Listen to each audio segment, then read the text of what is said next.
Good morning students. मैं Rakesh Kumar Sinha BSS girls high school में maths physics का टीचर हूँ और आज आपके लिए 12 का फिजिक्स जहाँ तक पढ़े थे उससे आगे का लेकर के आया हूँ। उससे आगे क्या था, हम लोग पिछले क्लास में हम लोग विद्युतीय क्षेत्र पढ़ चुके हैं, विद्युतीय द्विध्रुव पढ़ चुके हैं। उसके बाद हम लोग आए थे आघूर्ण टॉर्क में। टॉर्क के बाद अब हम लोग के पास अगला टॉपिक है विद्युतीय क्षेत्र रेखाएं, इलेक्ट्रिक फील्ड लाइन्स और इसके गुण, its properties. Electric field lines होता क्या है? एक्चुअल में ये फील्ड लाइन्स कुछ होता नहीं है। इलेक्ट्रिक फील्ड लाइन जो है ये काल्पनिक रेखाएं हैं, काल्पनिक रेखाएं हैं। ठीक है, काल्पनिक रेखाएं मतलब जैसे हम यहाँ पर एक पॉजिटिव चार्ज रखें और यहाँ पर टेस्ट चार्ज क्यू नॉट को रखें, तो क्यू नॉट तो पॉजिटिव होता है। तो क्या होता है कि ये पॉजिटिव टेस्ट चार्ज, ये पॉजिटिव चार्ज है, ये टेस्ट चार्ज को दूर धकेलता है। ये दूर धकेलता है तो ये एक रास्ता को फॉलो करता है, एक रास्ते से जाता है। अगर इसको फ्री छोड़ दे, फ्री टू मूव है, जो चलने के लिए अगर फ्री है तो इस तरह से दूर जाने लगता है।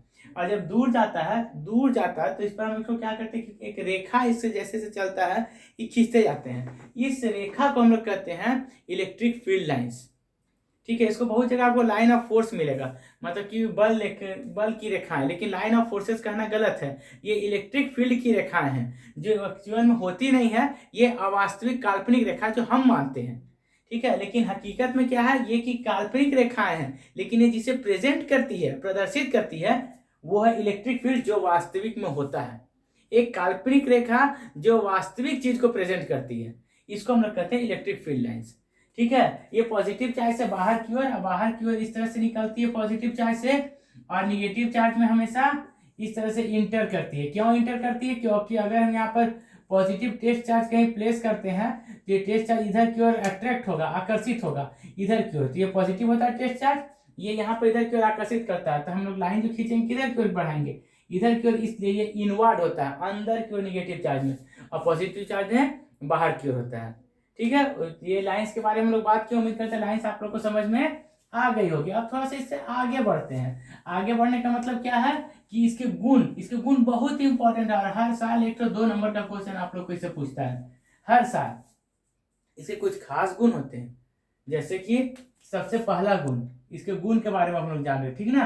इसका सबसे पहला गुण क्या होता है कि ये जो रेखाएं हैं, ये रेखाएं जो है नंबर 1 में, गुण नंबर 1, ये रेखाएं जो हैं कभी एक दूसरे को नहीं काटती, कभी एक दूसरे को नहीं काटती। दूसरे को नहीं काटती का मतलब कि अगर हम नहीं काटती, मतलब क्या है कि अगर हम इस तरह से पॉजिटिव चार्ज और एक रेखा ऐसे खींचते हैं और दूसरा रेखा ऐसे, तो ये कभी एक दूसरे को नहीं काटेगा। क्यों नहीं काटेगा? क्योंकि ये किस चीज को प्रेजेंट कर रहा है? इलेक्ट्रिक फील्ड को। इलेक्ट्रिक फील्ड है क्या?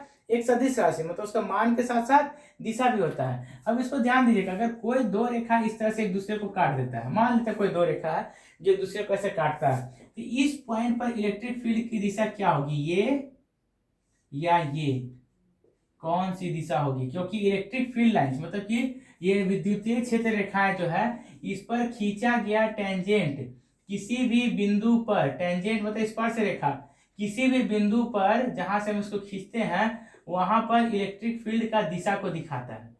तो इस पॉइंट पर इलेक्ट्रिक फील्ड का दिशा किधर होगा? ये या ये। इसकी दो दिशाएं हो जाती है, संभावित दिशा, और जब दो संभावित दिशा हो जाती है इसका मतलब कि ये वैलिड नहीं होगा। ठीक है, ये वैलिड नहीं होगा। इसका मतलब ये रेखाएं कभी भी एक दूसरे को प्रतिच्छेद नहीं करेंगी, याद रखिएगा इस चीज को। ये क्यों नहीं करती है? क्योंकि इस रेखा पर कहीं भी हम पॉइंट पर टेंजेंट खींचते हैं, जिस पॉइंट पर स्पर्श रेखा खींचते हैं, वह स्पर्श रेखा उस बिंदु पर विद्युतीय क्षेत्र की दिशा को दर्शाता है। तो यहाँ पर क्षेत्र की दिशा क्या होगी?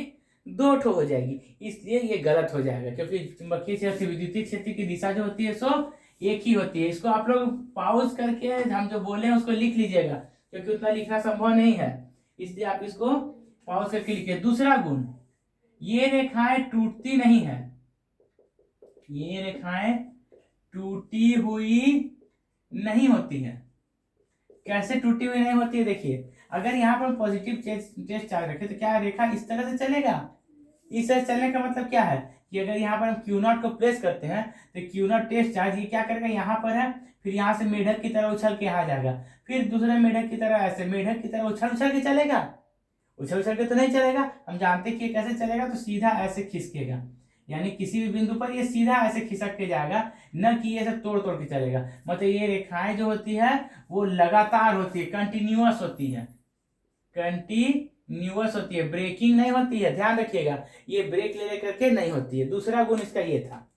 ठीक है, अब इसके तीसरे गुण में आते हैं। तीसरा गुण इसका ये है कि ये किसी भी चार्ज पर हमेशा लंबवत होती है, लंबवत होती है चार्ज। और लंबवत कहने का मतलब क्या है कि अगर हम यहाँ पर पॉजिटिव चार्ज लेते हैं तो ये रेखा यहाँ से ऐसे निकलेगा, यहाँ जहां भी निकलेगा यहाँ पर ये 90 डिग्री बनाएगा। ठीक है, अगर ये निगेटिव चार्ज भी तो निगेटिव चार्ज पर जब गिरेगा ये लंबवत गिरेगा, कभी भी ये तिरछा नहीं गिरेगा, इस तरह का कोण बना करके ये नहीं आएगा, यहाँ 90 डिग्री का कोई दूसरा कोण नहीं बनेगा। अगर बनता है, सपोज करते हैं कि हम बना देते हैं, अगर इस तरह का हम खींचे और इस तरह का ऐसे बना दिए, तो ये क्या होगा कि अगर हम इस तरह का बना देते हैं तो यहाँ पर ई का 2 कंपोनेंट हो जाएगा, यहाँ पर ई कॉस थीटा हो जाएगा और ई साइन थीटा हो जाएगा। मतलब इस बिंदु पर इसका जो मान है सो विभाजित हो जाएगा, समझे। और क्या ऐसा हो सकता है कि इस बिंदु पर हम टोटल जो इलेक्ट्रिक फील्ड निकाल रहे हैं वो विभाजित मान के साथ हो? उसका तो अपना एक फिक्स मान होगा, इसलिए ये कभी भी 2 कंपोनेंट में नहीं टूट सकती है। और नहीं टूट सकती इसका मतलब कि इसको कैसे होना चाहिए, लंबवत, एक ही कंपोनेंट होना चाहिए इसके। ठीक है, 2 कंपोनेंट नहीं होगा, ऐसा नहीं होगा। आप लोग को फिगर बना के दिखाना होगा एग्जाम में 2 नंबर के क्वेश्चन में, इसे ध्यान रखिएगा। ये फिगर आप लोग पॉज करके वीडियो को रोक के और बना लीजिएगा। और उसके बाद इसको जो हम बोले हैं उस लाइन को कि अगर ये ऐसे नहीं होती, मान लेते कि लंबवत नहीं होकर के एक कोण पर मुड़ती निकलती, अगर ये कोण पर मिलती तो इसके 2 कंपोनेंट्स हो जाते हैं, 2 कंपोनेंट्स हो जाते हैं। इसका मतलब ई का वैल्यू यहाँ पर बढ़ जाता है, जो कि संभव नहीं है, क्योंकि किसी भी पॉइंट पर ई का जो मान होता है वो फिक्स होता है, इसी यहाँ पर हम लोग लंबवत ये चलता है।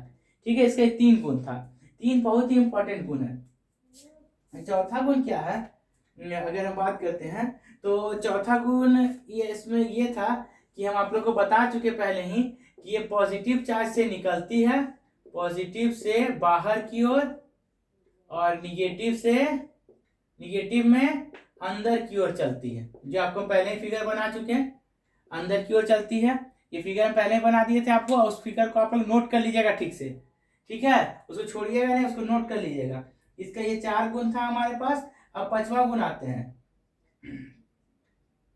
इसका था कि इस रेखा पर ये जो कर्व है, रेखा का मतलब जरूरी नहीं कि ये सीधा हो, मान लेते हैं यहाँ पर पॉजिटिव लिए हैं और यहाँ पर निगेटिव लिए हैं, तो ये ऐसे निकलेगा और ये ऐसे इंटर करेगा, ठीक ना। यहाँ से निकलेगा, यहाँ भी 90 बनाएगा और यहाँ भी 90। इसका तो क्या, एक कर्व है, और किसी भी बिंदु पर अगर हम चेक करेंगे तो उस बिंदु पर वो इलेक्ट्रिक फील्ड का दिशा देगा, ठीक ना। इसका मतलब 5वां गुण क्या है कि रेखा पर खींचा गया स्पर्श रेखा, खींचा गया स्पर्श रेखा, स्पर्श रेखा का मतलब टेंजेंट, उस बिंदु पर ई का मान देता है, ई का मान, और मान का उस नहीं देगा, ई का दिशा देता है, ठीक है ना, दिशा के बारे में बताता है। तो दिशा के बारे में बताया, इसका 5वां गुण है। काल्पनिक चीज हम पहले बोले कि ये काल्पनिक है लेकिन है बहुत काम का चीज, ठीक है।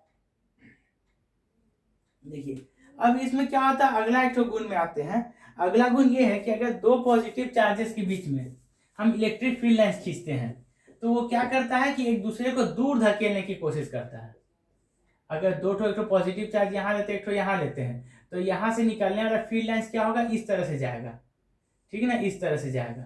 तो ये एक दूसरे को धकेलने का कोशिश करता है, दूर धकेलने का कोशिश करता है। और 7वां गुण क्या है इसका कि अगर ये निगेटिव चार्जेस है 2 ठो, तो ये निगेटिव चार्जेस में इस तरह का इंटर करता है, तो ये इसको इस तरह का इंटर करेगा, तो ये तो अभी भी दूर धकेलेगा, ये तो फिक्स है कि भी दूर धकेलेगा, लेकिन ये इसको पतला करने की कोशिश करता है, ठीक है, मोटा करने की बजाय इसको पतला करने की कोशिश करता है। और अगर दोनों ही विपरीत चार्जेस हो, मैं इसको मिटाते जा रहा हूँ, आप लोग वीडियो रोक रोक के इसको नोट कर लीजिएगा। अगर दोनों विपरीत चार्जेस हो, पॉजिटिव निगेटिव, तो ये एक से निकलता है और दूसरे में इंटर कर जाता है, ये इसका गुण है, ठीक है ना। एक से निकलेगा दूसरे में इंटर करेगा, जहां इंटर निकलेगा सब जगह ये 90 डिग्री बनाएगा, इस बात का जरूर ध्यान रखिएगा, ठीक है। ये इसके 8 गुण हमारे पास आए, ठीक। अब इसका 9वां गुण आते हैं। 9वां गुण बहुत इंपॉर्टेंट है आपके लिए, क्योंकि आगे हम इसके बारे में फ्लक्स पढ़ेंगे, तो फ्लक्स आपको इसके बारे में बताएगा कि 9वां गुण क्या खासियत है। जहां पर फील्ड लाइंस बहुत घना होगा, जैसे मान लेते हैं हम यहाँ से खींचते हैं प्लस से, तो देखिए यहाँ से सटा सटा निकलेगा और यहाँ से दूर होते जाएगा, सटा हुआ रहेगा नहीं, सटा सटा नजदीक नजदीक में निकलेगा और फिर ये दूर होते जाएगा। तो ये बताता है कि जहां पर ये बहुत नजदीक नजदीक है वहां ई का मान जो है सो ज्यादा है, ई का मान क्या है, ज्यादा। और जहां ये दूर दूर है यहाँ पर ई का मान जो है सो कम होता है। ठीक है, ये इसके कुछ गुण हैं और ये गुण का एक्सप्लेनेशन के साथ हम आपको बता दिए। सबसे पहला कि ये काटता नहीं है, दूसरा ये लंबवत निकलता है, ये दो बहुत इंपॉर्टेंट है। अब इसके बाद जो टॉपिक आती है उस टॉपिक में आपको आता है अलग अलग तरह के कॉन्फ़िगरेशन में, अलग अलग तरह कॉन्फ़िगरेशन में विद्युत चुंबकीय विद्युत क्षेत्र रेखा मतलब इलेक्ट्रिक फील्ड लाइन खींचने के लिए। ये भी आप लोग कभी कभी 2 नंबर में पूछता है, तो हम लोग क्या करते हैं इसको कि जब 2 नंबर में पूछ रहा है इसमें एक काम करते हैं छोटा सा, हम लोग अलग अलग तरह का कॉन्फ़िगरेशन खींच ही लेते हैं। ठीक है, खींच के देख लेते हैं कि कैसे इलेक्ट्रिक फील्ड लाइंस 2 चार्जेस के बीच में खींचा जाता है। ये खींचने का जो टेक्निक है ये आप लोग बढ़िया से समझ लीजिए, सीख लीजिए, क्योंकि आप लोग को एग्जाम में आने वाला है, ये बहुत इंपॉर्टेंट होता है। पहले ही बोल दिए विद्युत चुंबकीय विद्युत क्षेत्रीय रेखाएं। सबसे पहला 2 समान चार्ज के बीच में ये जो होगा वो इस तरह से होगा, लेंथ वाइज कॉन्ट्रैक्शन होगा, ठीक ना। और जो 2 असमान चार्जेस के बीच में ऐसे, ठीक ना। अब मान लेते हैं यहाँ पर 2q है प्लस में और यहाँ पर q है प्लस में, तो दोनों का मान अलग अलग है। तो मजबूत चीज हमेशा कमजोर चीज को दबा देता है, तो कमजोर इस तरह से दब जाएगा, मतलब ये कितना ज्यादा क्षेत्र को ही कवर करेगा और कम क्षेत्र को वो कवर करेगा, इस तरह का। अगर आपके पास इसके अलावे जैसे हम कैसे बनाए, ये पॉजिटिव है निगेटिव, तो ये क्या है, एक तरह का डायपोल है, द्विध्रुव है, एक तरह का डायपोल है। डायपोल का आपको खींचने के लिए आता है कभी कभी, ठीक है। तो हम लोग ऐसे ही खींचेंगे, इससे बाहर भी निकालेंगे तो ऐसे निकालेंगे पॉजिटिव से, इसके पीछे इसमें इंटर भी कराएंगे तो ऐसे कराएंगे, ठीक ना। ये 90 डिग्री बनना चाहिए, इस तरह का बनाएंगे। और ये चार्ज का मान अगर असमान होगा तो ज्यादा वाला जो होता है मजबूत, समझ आप लोग जानते हैं मजबूत चीज हमेशा कमजोर को दबाता है। ये मजबूत है, 2q है इसके पास, तो ये कमजोर वाले को दबा देगा, ठीक है। अब आगे बढ़ते हैं। अगर आपके पास कोई ऐसा डायमेंशन है जो कि प्लेन वायर है, तो प्लेन वायर से जो निकलेगा ये प्लेन शीट से वो इस तरह का निकलेगा। अगर ये पॉजिटिव है तो इससे इधर की ओर इधर की ओर ऐसे सीधा समानांतर। अगर दूर से कहीं हम आते हुए देखेंगे कि दूर से कहीं अनंत से आ रहा, तो हमेशा इलेक्ट्रिक फील्ड लाइन अनंत से आते हुए इलेक्ट्रिक फील्ड लाइंस को हम लोग ऐसे खींचेंगे, ठीक है, कहीं दूर से आ रहा होगा तो। इस तरह से इलेक्ट्रिक फील्ड लाइंस क्या है, किसी भी जगह पर हम लोग को विद्युतीय क्षेत्र का मतलब इलेक्ट्रिक फील्ड का मान बताता है कि वहां पर क्या मान है क्या नहीं। यहाँ पर ये सीधा सीधा है, सब बराबर बराबर दूरी पर है, इसका मतलब ई जो है सो यूनिफॉर्म है। यूनिफॉर्म का मतलब एक समान बराबर बराबर है सभी जगह पर। अगर यही ऐसे ऐसे रहता, ठीक ना, ऐसे ऐसे रहता, कहीं दूर कहीं नजदीक, तो जहां पर ज्यादा क्लोज होता वहां पर ई ज्यादा होता और जहां पर दूर दूर होता वहां पर ई का मान कम होता, ठीक है। ध्यान रखिएगा इस तरह का कॉन्सेप्ट को। इस कॉन्सेप्ट से रिलेटेड आप लोगों को क्वेश्चन कभी कभी पूछता है। समान असमान चार्जेस के बीच का हम बता दिए, इसमें रिलेशन बता दिए। अब हम आते हैं एक नया टॉपिक जो बहुत इंपॉर्टेंट फिर आपके लिए है। पहला चैप्टर बहुत अच्छा से पढ़ा रहे हैं, ऐसा इसलिए थोड़ा समय लेके, क्योंकि अगर पहला चैप्टर आपको समझ में आ जाता है तो दूसरा तीसरा आपके लिए बहुत आसान हो जाएगा। और दूसरा तीसरा ही नहीं, इसके बाद पूरा वॉल्यूम 1 जो है आपके पास, वो पूरा वॉल्यूम 1 आसान हो जाएगा। इसको ध्यान से, क्योंकि यही सब चीज हम लोग आगे भी पढ़ेंगे दूसरे चीज के लिए। और हम बोलेंगे देखिए इस तरह से बताए थे, इसका मतलब है कि हम लोग ऐसा ही बनाएंगे। इस इलेक्ट्रिक फील्ड का जो सबसे एक खास गुण होता है, ये कभी क्लोज नहीं होता, क्लोज लूप नहीं बनाता, याद रखिएगा। ये लाइन कभी क्लोज लूप का मतलब बंद कर्व मतलब बंद वक्र नहीं बनाता का मतलब देखिए, अगर यहाँ पॉजिटिव यहाँ निगेटिव हम ले रहे हैं तो इससे निकलेगा ऐसे, लेकिन ये इससे भी ऐसे ही निकलेगा, घूम के इधर नहीं आएगा, मतलब ये ऐसे और ये ऐसे नहीं आएगा, ऐसे क्लोज नहीं बनाएगा। ये जब होगा तो इससे धर्त में निकलेगा ही, और एरो जो होगा हमेशा ऐसा ही होगा, ठीक है। एरो हमेशा ऐसा ही होगा पॉजिटिव से निगेटिव में। तो ये बंद नहीं बनाया तो खुला हो गया, तो इसका जो कर्व होता है वो खुला कर्व होता है, ठीक। तो उम्मीद करते हैं आप लोग को अच्छा समझ में आ गया होगा। चलिए इसके बाद हम आते हैं अगला टॉपिक हमारे पास फ्लक्स, ठीक है। फ्लक्स अगर हम जान गया है तो हम लोग गॉसेस थ्योरम को बढ़िया से समझ सकेंगे। गॉसेस थ्योरम को। फ्लक्स और एरिया वेक्टर दो ऐसा चीज है यहाँ पर आपके पास जो बहुत इंपॉर्टेंट टॉपिक है, एग्जाम में इससे क्वेश्चन नहीं आता है ज्यादा, लेकिन ये गॉसेस थ्योरम को जानने के लिए बहुत जरूरी चीज है। अगर आप इसको नहीं जानिएगा तो गॉसेस थ्योरम आप नहीं समझ पाइएगा। पहला है फ्लक्स। फ्लक्स होता क्या है, जैसे हम लेते हैं एक झरना, ठीक है, झरना से कैसे नहाते हैं, तो झरना में यहाँ पर बहुत सारा छेद छेद छेद छेद होता है, इससे पानी गिरता है तो नजदीक में ये बहुत नजदीक नजदीक होता है यहाँ पर, लेकिन जैसे जैसे दूर जाता है ये कैसे हो जाता है, इस तरह से बढ़ जाता है, ऐसे निकलता है झरना से पानी, ठीक ना, इस तरह से निकलता है। तो यहाँ पर जो किसी भी इकाई क्षेत्र से जितनी पानी की धाराएं पार होती है उसको हम लोग कहते हैं उसका फ्लक्स। तो अगर हम विद्युत के मामला में आते हैं तो विद्युत के मामला में अगर यहाँ पर हम कोई चार्ज रखे हैं पॉजिटिव चार्ज, तो इससे देखेंगे हम लोग कि इकाई क्षेत्र में कितनी रेखाएं पार कर रही हैं। जितनी रेखाएं पार करेगी, सपोज करते हैं इसका एरिया जो है सो 1 मीटर स्क्वायर है, तो 1 मीटर स्क्वायर में जितनी रेखाएं पार करती है उसको हम लोग कहते हैं उसका फ्लक्स, विद्युत मतलब इलेक्ट्रिक फ्लक्स, विद्युतीय फ्लक्स कहते हैं इसको। फ्लक्स का मतलब जैसे झाड़ू कैसे, उदाहरण देते हैं, झाड़ू, झाड़ू कैसे कि झाड़ू का तिनका सब यहाँ पर बंधा रहता है और आगे में जाकर के क्या होता है वो फैल जाता है। तो ये हो गया मेरे पास उससे उतना एरिया से निकलने वाला लाइन्स। तो वो लाइन क्या है कि जो लाइन की संख्या प्रति इकाई क्षेत्रफल में, अगर झाड़ू का क्षेत्रफल आपके पास 5 सेंटीमीटर स्क्वायर है तो 1 सेंटीमीटर स्क्वायर में कितना होगा, अगर 1 सेंटीमीटर स्क्वायर में आप निकालिए तो सीजीएस में आप जान जाइएगा कि फ्लक्स कितना है उसका, ठीक है। अगर 5 सेंटीमीटर का जान है तो 100 सेंटीमीटर स्क्वायर नहीं, मीटर में निकालिए कि मीटर में कितना हो रहा है। तो फ्लक्स का मतलब क्या होगा, फ्लक्स भी आपके लिए कोई ऐसा चीज नहीं है कि यहाँ पर जरूरी चीज है कि ऐसा होता है, ये भी एक काल्पनिक चीज हम लोग मानते हैं।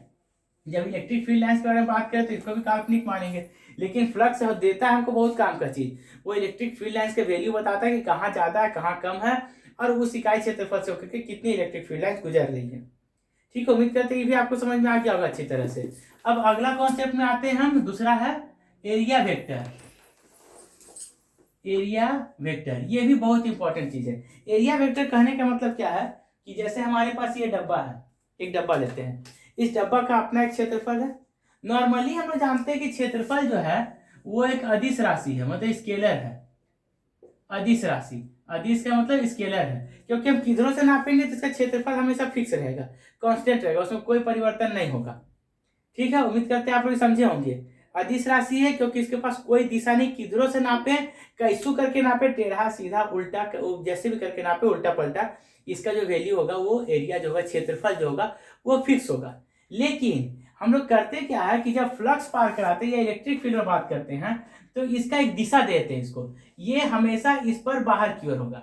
एरिया पर जो खींचेंगे हम वो इस पर ऐसे खींचेंगे, बाहर की ओर एक दिशा देंगे, और इधर भी खींचेंगे तो बाहर की ओर एक दिशा देंगे। ठीक है, इसको हम लोग कहते हैं एरिया वेक्टर, क्योंकि इसके पास हम एक दिशा दे दी, कौन सा, इसमें लंबवत होगा, ये 90 डिग्री का कोण बनाएगा, और इससे बाहर की ओर, इससे बाहर की ओर, इससे बाहर की ओर, इससे कहीं भी लेंगे तो बाहर की ओर, कहीं भी लेंगे बाहर। तो जब किसी भी सरफेस पर क्षेत्रफल वाला जो चीज हो, सरफेस सतह पर जब हम नॉर्मल इस तरह से बाहर की ओर दिशा देते हैं तो इसके बाद इसके पास मैग्नीट्यूड भी हो गया, मान भी हो गया और दिशा भी हो गया। इसका मतलब अब जो मेरे पास एरिया हो गया वो एरिया स्केलर नहीं होकर के क्या हो गया, वेक्टर। अब स्केलर नहीं होकर के क्या हो जाएगा, वेक्टर। इसका काम कहाँ करते हैं, जैसे इस तरह का एरिया लिए, इस पर ये एन हैट, हम लोग को याद होगा, आपको क्लास 11 में पढ़े हैं, वेक्टर के डायरेक्शन को हम हैट से दिखाते हैं या कैप बोलते थे, एन हैट या एन कैप। तो ये इस तरह का है। अब आपके पास इलेक्ट्रिक फील्ड अगर ऐसे गुजरी तो दोनों के बीच में बनने वाला एंगल यहाँ पर ड्रॉ करते हैं थीटा, और तब इलेक्ट्रिक फील्ड लाइंस को इधर की ओर लेते हैं तो ई कॉस थीटा होता है, और इधर की ओर इसको तोड़ते हैं तो ई साइन थीटा होता है। अब यहाँ पर इसका दो कंपोनेंट होता है। तो एरिया वेक्टर का महत्व क्या है, क्योंकि वो इलेक्ट्रिक फील्ड लाइंस और उस एरिया से पास होने वाले फ्लक्स के अमाउंट के बारे में बात करता है कि कितना फ्लक्स उसमें पास कर रहा है। तो मेरे पास ये एरिया वेक्टर बहुत ही इंपॉर्टेंट है। ठीक है, समझ लीजिए, क्योंकि बिना इसको जाने आपको गॉसेस थ्योरम आप नहीं समझ सकते हैं। गॉसेस थ्योरम का कॉन्सेप्ट भी है एरिया वेक्टर से, एरिया वेक्टर और फ्लक्स दो चीज, क्योंकि इसी को लेकर के हम लोग काम करते हैं। अगर फ्लक्स का हम लोग वैल्यू निकालते हैं, फ्लक्स को हम लोग फाई से डिनोट करते हैं, और फाई का अगर वैल्यू निकालते हैं तो एक्चुअली फाई का वैल्यू होता है, अगर एक छोटा अमाउंट लेते हैं, छोटा अमाउंट में छोटा एरिया लेते हैं, पूरा का एरिया एस है और इसका एरिया मान लेते हैं छोटा वैल्यू है तो डी एस मान लेते हैं डिफ्रेंसिएशन से, तो इससे पास हो रहा था पूरा से ई, तो इसमें अगर हम ई लिए तो इससे कितना पास होगा, तो ई डी एस, और छोटा अमाउंट को लेंगे डी फाई। अब पूरा का निकालने के लिए क्या करेंगे, इसको इंटीग्रेट करेंगे, इंटीग्रेशन करेंगे इसको, तो क्या हो जाएगा डी फाई मतलब कि फाई, डी फाई मतलब phi equal to integral E D S. ये पूरा का पूरा कर्व के लिए हम लोग लेते हैं ई डी एस। अब अगर सपोज करते हैं कि ई हमको ऐसे जा रहा है, डी एस इस पर अगर सरफेस पर इस तरह का है नॉर्मल, तो यहाँ पर थीटा बनाएगा और ये हो जाएगा मेरे पास क्या, तो ई कॉस थीटा। तो यहाँ क्या यूज करेंगे, ई कॉस थीटा, यहाँ यूज करेंगे ई cos theta into D S. इसका मतलब क्या हो गया, ई डी एस कॉस थीटा। यहाँ पर लग रहा है कुछ लग गया है पानी, इसे लिखा नहीं रहा, देखिए अब ठीक है, E cos theta into D S. तो E D S cos theta, ये हो गया A B cos theta, A into B. इसका मतलब क्या हो गया, ए वेक्टर मतलब electric field vector dot D S vector, मतलब फाई क्या है, डॉट प्रोडक्ट ऑफ ई और डी एस। यहाँ पर अगर इसको विस्तारित रूप हम देते हैं तो इस तरह का फाई इक्वल्स टू, यहाँ पर थीटा क्या है, तो थीटा है कोण ई और D S vector, E vector और डी एस वेक्टर के बीच का मतलब एरिया वेक्टर जो हम इधर खींचे हैं एन हैट, और ई वेक्टर दोनों के बीच का कोण है थीटा। तो फ्लक्स का वैल्यू क्या होता है, फॉर्मूला है phi equals to integral E D S. ठीक है, ये बहुत इंपॉर्टेंट फॉर्मूला है, इसका यूज करेंगे हम लोग गॉसेस थ्योरम। गॉसेस थ्योरम आप लोग को एक साल छोड़ के एक साल आता है एग्जाम में, वो 5 मार्क्स में, ठीक ना, इसलिए इसको बढ़िया से कंप्लीट कर लीजिएगा। अब हम अगला दिन क्या पढ़ेंगे, तो गॉसेस थ्योरम और उसका एप्लीकेशन, जो बहुत इंपॉर्टेंट है, बहुत इंपॉर्टेंट। तो यहाँ ये समझे रहिएगा तब वो बनेगा, अगर ये नहीं समझे हैं तो नहीं बनेगा। तो इस वीडियो को 2-3 बार देख लीजिएगा और उसको समझने की कोशिश कीजिएगा, तब आपको ये बहुत अच्छा लगेगा। ठीक है, तो उम्मीद करते हैं आप लोग को ये समझ में आ गया होगा। बढ़िया से समझ लिए, वीडियो रोक रोक के देख लीजिएगा, बढ़िया से देखिएगा, अगर अच्छा लगे तो सब्सक्राइब कर लीजिएगा, और कोई भी दिक्कत हो तो यहाँ पर व्हाट्सएप नंबर यहाँ दिया हुआ है, इस पर मैसेज कर दीजिएगा। और अगर अच्छा लगे तो लाइक भी कर दीजिएगा, ये आपकी मर्जी पर है, ना अच्छा लगे तो कोई बात नहीं। अगर नहीं अच्छा लगे तो भी कमेंट में लिखिए कि क्या अच्छा नहीं लगा, या इस व्हाट्सएप नंबर पर मैसेज कर दिएगा आपको क्या अच्छा नहीं लगा। चलिए अब समझने की कोशिश कीजिए, आप लोग वीडियो देखिए, तब तक के लिए टेक केयर, गुड बाय।